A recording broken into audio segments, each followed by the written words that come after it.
So ito'y lumalabas sa parang sabihin na natin dapat maging psychological boundary sa mga Pilipino na hindi na mag-isip na ay kasi mahirap lang ang Pilipinas, malit ang Pilipinas. With that development, tama ba na 31st or 32nd largest economy in the world ang Pilipinas? Sa kasi yun po hindi kung ano po yung reference period natin. 2025. Possible po na tayo ay nasa ganong standing but kailangan po din natin kasi i-konteksto whether kung 32nd largest economy po tayo sa ano kasi relative to other economies na ano of course kung ang sukatan lang naman po is in terms of GDP, in terms of per capita medyo but of course kung yun nga ang sinasabi nga natin parang ito po sa GNI per capita na while nag-i-improve po yung ating level yung GNI per capita pero this does not reflect po yung kung ano po ang nangyayari sa baba or ano po nangyayari doon sa financial condition nung nasa ibang region or nasa ibang lugar. So, yun po sinasabi natin, ito po ay sukatan at the national average. So, isang ano lang po to, way of measuring our economic performance, but of course, hindi po ito sukatan ng lahat. Bago natin balikan yung impeachment issues dun sa ating mga lawyer friends here, unahin muna natin yung ano bang epekto? Kasi sabi ni iba, makakain ba yan o hindi? Yung nagkaroon ng 4,850 na average per capita, GNP per capita income. Kayo po sa economist ang pakinggan natin. By the way, para paliwanagan kasi hindi tinitin ako, hindi man nagko-cover ng business na marami sa reporters dito. Dalawa yung sinusukatan na GNP at GDP. Para daw maintindihan na GDP gawa dito sa Pilipinas. Ang GNP gawa ng Pilipino. So, yun po. Good morning po sa lahat. Tama po yung tayo po umangat na sa upper middle income country status nitong June 2026. Unang-una, dapat siguro tanggapin natin itong news na to as an upbeat but cautious news.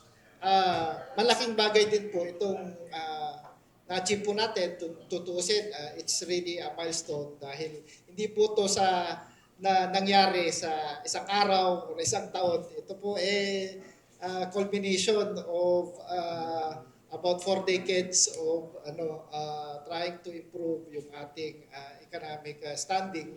So this year na naabot po natin yung UMIC status, ang ating GNI per capita ay umabot po sa 4,850. Kumbaga na-exceed po natin yung threshold ng 4,636. So na-exceed po natin siya by 216 US dollars. Para for context lang po kasi last year, muntik na tayong umabot. This could have been earlier, pero kinapos lang pa tayo ng about siguro 20 or 30 US dollars last year. So babalikan ko lang yung ano pong kinalaman nito sa pangkabuhayan o pangkalahatan. Una sa lahat, ito po ay isang milestone para sa atin. This more or less certifies na we are able to achieve national progress. So parang pinapakita lang po na over time, tumataas po yung GNI per capita natin, meaning income produced here at saka abroad. Yun po. Yun po ay sukatan ng national average. Kumbaga, kabuuan po siya. So hindi po wala pong sinasabi patungkol po sa ano po ang kondisyon sa household level or sa baba. So hindi po natin siya masasabi na dahil po umangat po yung ating GNI per capita, masasabi po natin na meron pong pagbabago sa poverty or sa equity dimensions patungkol sa mga households.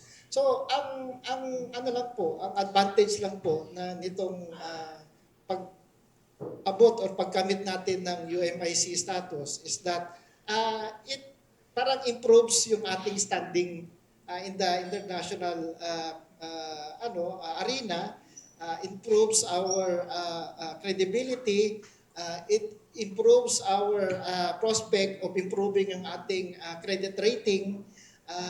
So those are the things that yun yung mga advantages of having this UMIC status. So meron pong advantage at meron din pong cost yan.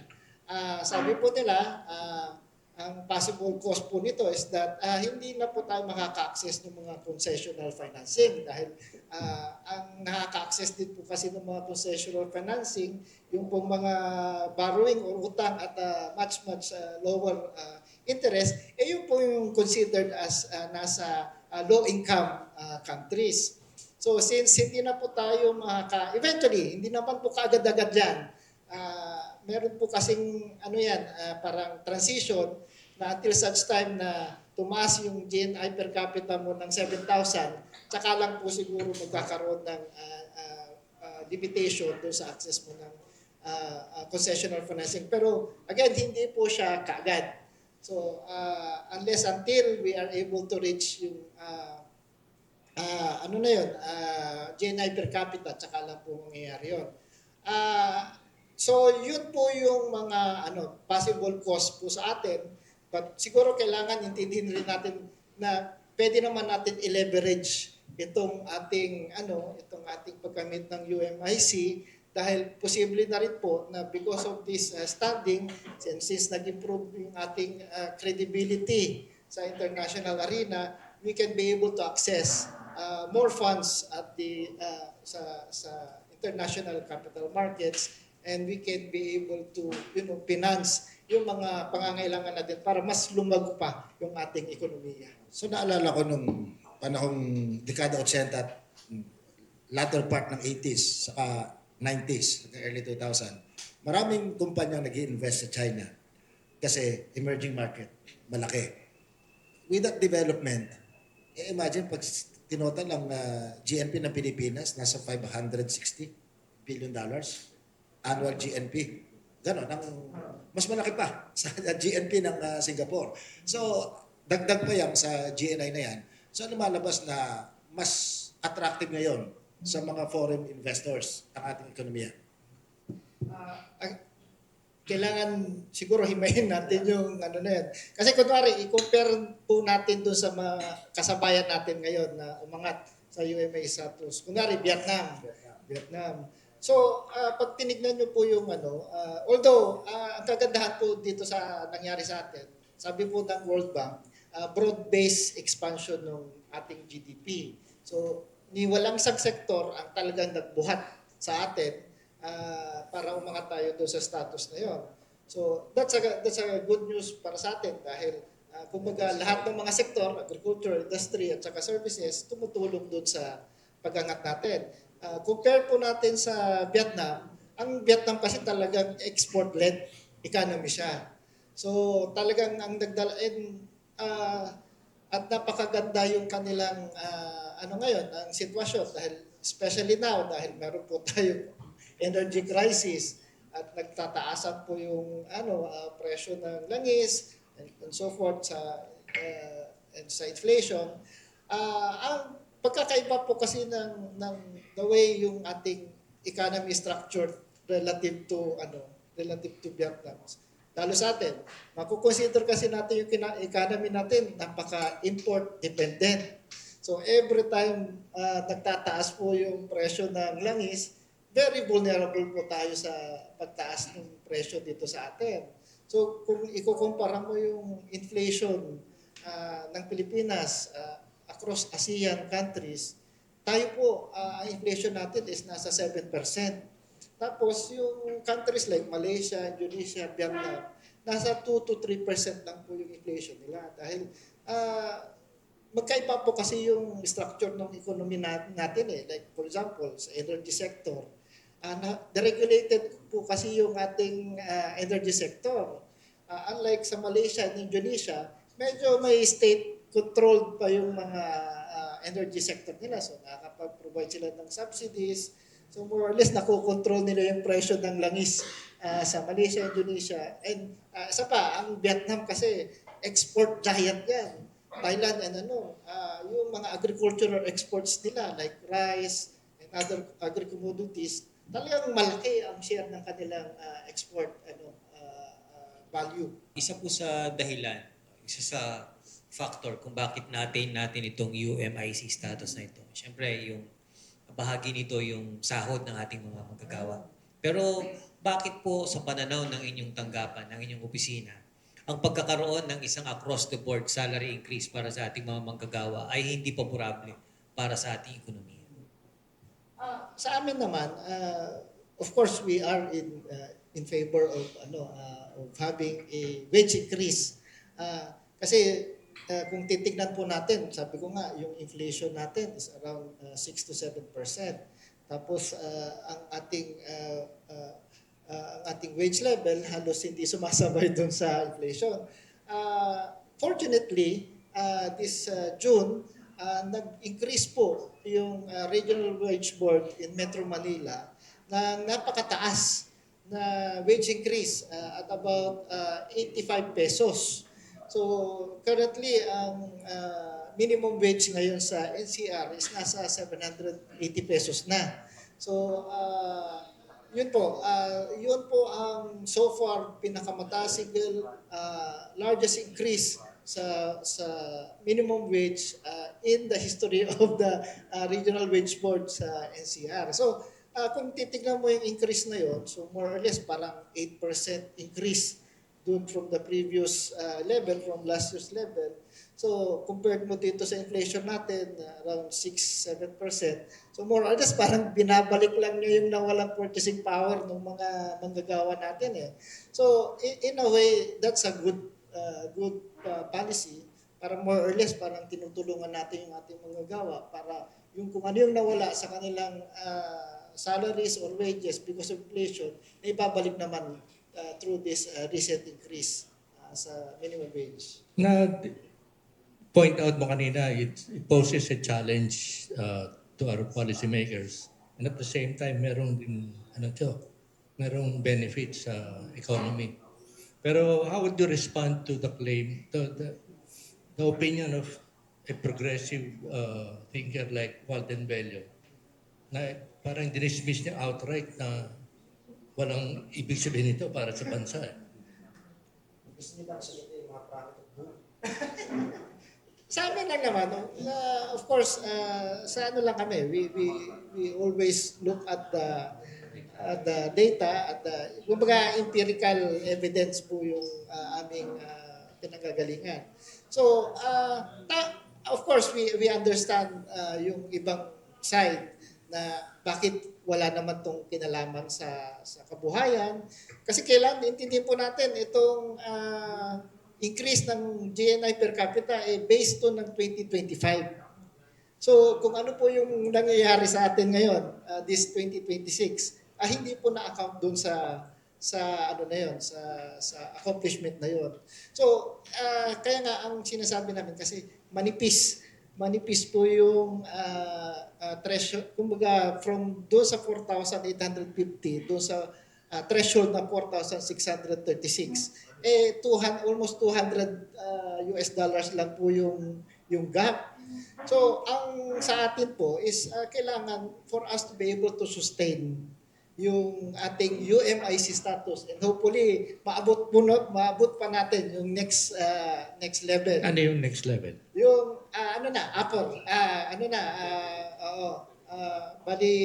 halos parang ang sangay kasi sa ASEAN ang nasa topmost category Singapore at saka Brunei. So ang threshold po doon is 14,000. So remember, nasa 4,000 pa lang tayo. So malaki pa yung kailangan natin abutin. Pero sinasabi po natin is that since medyo manipis po yung gap natin from the threshold, kailangan pag-igihan pa natin. Kailangan for us to sustain that momentum. Kailangan, of course, kailangan we should be able to sustain a growth of sana hopefully 5 to 6%. Para hindi po walang risk. Kasi nangyari po sa Indonesia yan na from UMIC, bumalik sila, umatras sila in 2021. Meron din hindi ba ang target ng Marcos administration is to reduce the poverty rate to single digit levels? Parang given yung economic situation ngayon, parang sabi ng ibang tao, impossible dream. Kung titignan po natin din kasi yung economic performance, tingnan natin from 2021 to 2025 muna. So, masasabi po natin na malaki po ang contribution ng growth na yon doon sa pag-reduce ng poverty. Kasi, again, World Bank na din po nagsasabi na medyo broad-based yung expansion ng ating ekonomiya during those periods. Nung wala pa yung energy crisis, very hopeful din tayo na kung sana na-sustain yung ating momentum during the 2021 to 2025. Kasi remember, we are able to reach 6% GDP growth during that time. Sa kasamaan palad, dahil nangyari itong US-Iran conflict, medyo nagkaroon ng tinatawag nga nila yung supply shock. So, medyo apektado tayo. Again, sinasabi ko, compared to the ASEAN countries, tayo talaga yung medyo tinamaan ng gusto dun sa na yan. So, we are able, yung ating GDP growth ng first quarter, 2.8%. Yun na po yung pinakamababang natin since the pandemic. Yun bang mga ganong predictable na magiging pahayag ng mga nagpapakilalang ekonomista? Tawagan ng marami dyan, profit of doom Pustahan mo kung buhay pa tayo pare-pare pag umabot ng 14,000 ng ating gross national income, nasabihin niyan, hindi, may sektor na naiiwanan namin. Paano mababago? Kasi yung mga Vietnamese, hindi ganyan ang attitude Ipinagdiriwang nila yung liit na paglago ng kanilang ekonomiya. Dito ko lang sa Pilipinas makakakita ng supposedly cultural leaders, mga nagsasalitang leader natin sa iba't ibang sektor na parang natutuwa na may malungkot na nangyayari sa ating bansa. So again, yun nga, sinasabi ko nga, itong kamit natin na UMIC, something that we should also be proud of na it's a milestone. Sabi, ito more or less parang pinapakita na, nagkaroon tayo ng national progress. Na-imagine mo, nakamit natin to after 4 decades. After 4 decades na ngayon lang po tayo umabot ng 4,850. So hindi ba reason for us to celebrate itong achievement na to? Again, hindi na po naman natin sinasabi na hanggang dito na lang yung ating mga efforts. Of course, we need to do more kasi alam natin may crisis pa, and the fact na medyo ang projection ng ating ekonomiya by this year is parang 3.5 to 4.5%. So malayo dun sa 5 to 6% na gusto natin ma-achieve. So dapat ganun yung ating mindset. How do we improve ourselves? How do we improve our despite itong mga challenges na nangyari sa atin? Wala naman tayong kinalaman dahil external conflict. So we should be ang natin is kailangan we should prepare for the financing transition kasi sinasabi nga natin pag dumating yung time na malilimit na tayo doon sa concessional financing, kailangan pag-igihan natin yung revenue collection, yung ating spending policy. Sana ngayon, mas maayos na para hindi na tayo bumalik doon sa nangyari before. So, ganun po dapat, ganun dapat yung mindset natin in the coming years.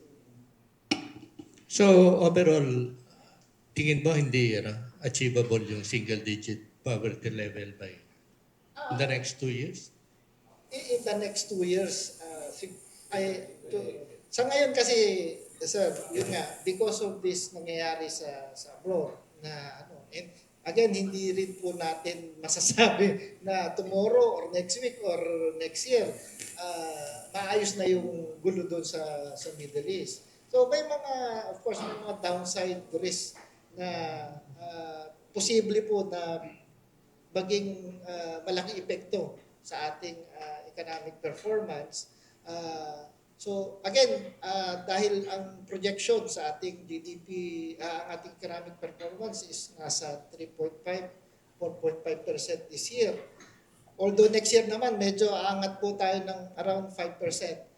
But hopefully, if we're able to do more, possible naman po na in the midterm, hindi ko po masabi the next 2 or 3 years, bababa natin ito single-digit poverty rate.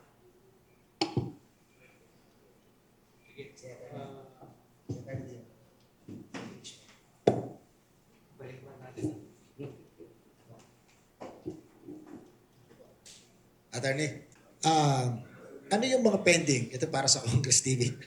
Yung tanong na ito. Ano pa yung mga pending? Kasi maganda yung naging takbo ng ekonomiya. So ano pa yung mga pending legislation na magpapatatag para mapangalagaan yung growth ng ating ekonomiya? Actually, marami so far as yung House is concerned, ano. So, ang pagkaalam ko kasi doon sa mga LIDAC bills, halos lahat na ng mga LIDAC priority bills pasado na sa House. So again, nangyari po kasi yung sa Senate. So actually yung ball game nasa Senado na para if ever sana yung mga batas na kailangan, like may mga ano kasi amendment sa AMNA, amendment sa Bank Secrecy Law na ano.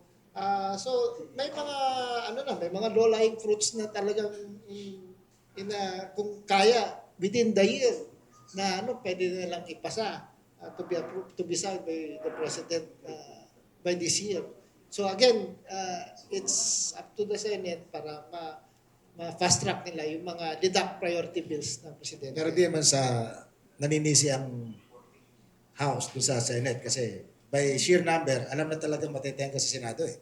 Imagine isang senador, may at least tatlong chairmanship ng committee na hawak. So kitang times 3 ang trabaho nila kumpara sa lower house. But anyway, meron ba kayong pag-aaral na ginawa kung ano ang magandang epekto ng special ng mga naipasang batas sa ekonomiya? I'm referring yung create at saka yung train. Anong epekto nito doon sa kung meron kayong ano? Sa train, kasi namomonitor naman namin yung collection sa train. So far naman, malaki ang contribution ng train sa overall revenue performance. At the same time, yung create more, very recent lang kasi yung IRR nito eh. So medyo tinitingnan pa namin talaga ano naging epekto ng create more sa generation ng employment, sa pagdagdag ng investment dito sa atin. So but parang ang nakita pa lang namin na report, parang cost benefit report nitong sa Create More, medyo parang isang taon pa lang yung nakikita namin eh. Parang assessment, evaluation ng impact ng Create More. But so far, again, may mga improvement naman, but siguro may mga kailangan pa siguro natin gawin. Like for example, dapat ma-simplify natin yung mga regulatory requirements, mapababa pa natin sana yung cost ng electricity, and also sana yung mga pondo na nakukolekta natin from dito sa mga new taxes na to. Sana pagdating dun sa budget implementation, budget execution, kailangan malagay natin sa tamang expenditure items at magamit ng tama at husto yung budget na nilaan para doon. Director, may isa pa akong tanong. Ano yung pag-aaral na ginawa ninyo after more than a year na napasa yung napakalaking inasahan pero wala pa yata ang resulta? Yung Maharlika. Fund. Na isa patas ito. Madugo ang pag-uusap dito and yet parang wala tayong nababalita na kahit isa na investment ng Maharlika Fund. With all honesty, wala pa kaming pag-aaral pagdating doon sa Maharlika. But siguro, I think siguro napapanahon na rin siguro na kailangan pag-aralan na rin yun. Kung may mga benefits pa na kukuha sa Maharlika.